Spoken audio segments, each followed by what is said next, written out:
শিল্প উপদেষ্টা আদিলুর রহমান খান বলেছেন, গেল আওয়ামী লীগ সরকার 15.5 বছর বাংলাদেশে ফ্যাসিবাদ কায়েম করেছিল। তার প্রতিবাদ করতে যে লক্ষ্যে একঝাঁক তরুণ আলো জ্বেলেছিল, দেশকে সেই আলোর পথে ফিরিয়ে নিয়ে যেতে হবে।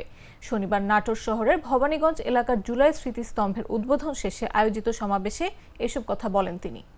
15.5 বছরের ফ্যাসিবাদী শাসন, গুম, বিচার বহির্ভূত হত্যাকাণ্ড, আয়নাঘর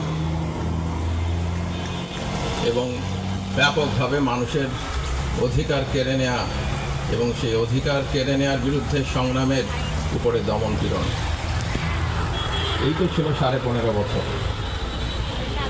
সেখান থেকে এক ঝাঁক ফেরেশতার মতন একদল তরুণ জাতিকে মুক্তির পথ দেখিয়েছিলেন। সারা দেশের মানুষ তাদের পিছনে এসে দাঁড়িয়েছিলেন। জুলাইয়ের 36 দিনের সংগ্রামের পর বাংলাদেশ মুক্ত হয়েছে, কিন্তু সমস্ত আকাঙ্ক্ষা বাস্তবায়িত হয় নাই। সংস্কারও আমরা এগিয়ে নিয়ে যেতে চাচ্ছি, কিন্তু এর মধ্যে আমাদের যে তৃতীয় কাজ নির্বাচন, সে নির্বাচনের ঘোষণা এসেছে। আমরা চেষ্টা করছি আমাদের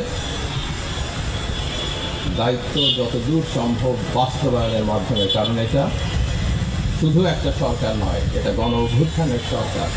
এই সরকার এসেছে গণ অভ্যুত্থানের ভিত্তিতে।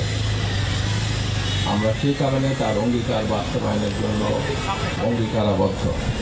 যেই মুক্তির লক্ষ্যে আমাদের দেশের সেই তরুণরা, এক ঝাঁক তরুণ আলো জ্বালিয়েছিলেন, সেই আলোর দিকে। ফাংশনালিটি ও নান্দনিকতার পারফেক্ট কম্বিনেশন, সায়েন্টিফিক নজল ও ব্রাস বার্নার ক্যাপ, 50,000 বার অটো ইগনিশন, 25% পর্যন্ত গ্যাস সাশ্রয়ী, আরএফএল গ্যাস স্টোভ, নিরাপদ ও গ্যাস সাশ্রয়ী।